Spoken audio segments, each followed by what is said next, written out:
Hello friends, ગાયત્રીબેનના કિચનમાં તમારું સ્વાગત છે. આજે આપણે બનાવીએ છીએ મખાનાની ખીર. એના માટે મેં આ 700 ગ્રામ દૂધ લીધું છે, 700 ગ્રામ. અને આ મેં એક વાડકી મખાના શેકી અને ક્રશ કરીને મૂક્યા છે. અને આ એક વાડકી મખાના ઉપર ભભરાવા માટે રાખ્યા છે. આ ઇલાયચીનો ભૂકો છે, આ બદામ છે, આ કાજુ છે, આ દ્રાક્ષ છે અને આ સુગર છે. હવે આપણું આ મેં દૂધ ગરમ કરીને રાખ્યું છે. હવે ફરી આપણે ગેસ શરૂ કરીશું. આપણે આ દૂધ મૂક્યું છે અને 5 થી 7 મિનિટ ઉકાળવાનું છે આપણે. અને ઉકળે ત્યાં સુધી હલાઈ કરવાનું એને, કે જેથી ચોટી ના જાય, નહીં તો આપણા ખીરનો સ્વાદ અલગ થઈ જાય.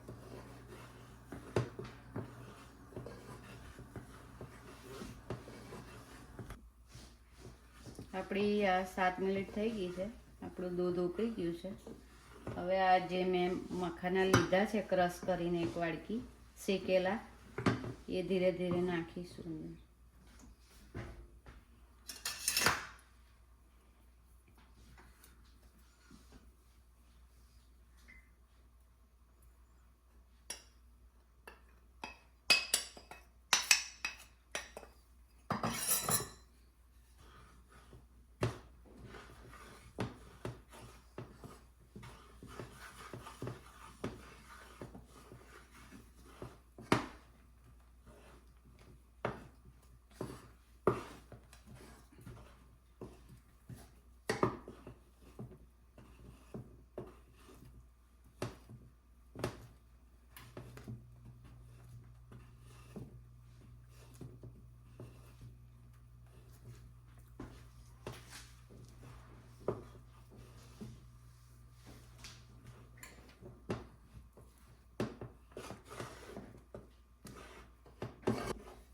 હવે આપણે જે મખાના નાખ્યા હતા એ અંદર મિક્સ થઈ ગયા છે.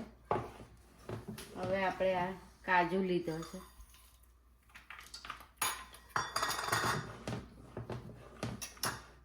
એ દ્રાક્ષ લીધી છે, એ નાખીશું.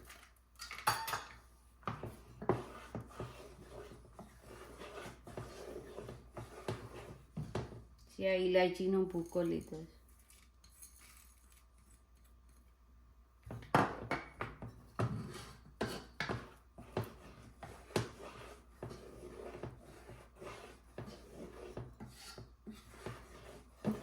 અને લાસ્ટમાં મેં 1 ચમચી સુગર લીધી છે.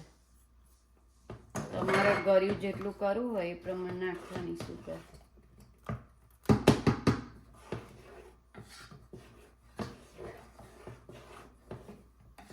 આપણી મખાનાની ખીર રેડી થઈ ગઈ છે. એને વાડકામાં કાઢીશું.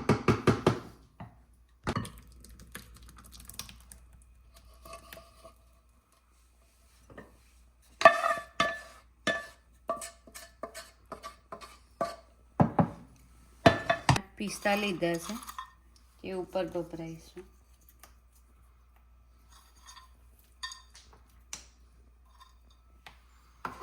એ બદામનો ભૂકો છે, અધકચરી બદામ રાખી છે, એ ભભરાઈશું.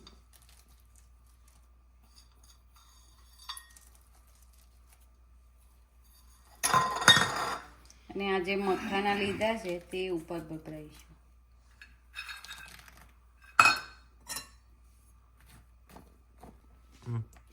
મખાના મેં જે શેકીને મૂક્યા હતા એ ઉપર મેં ભભરાયા છે.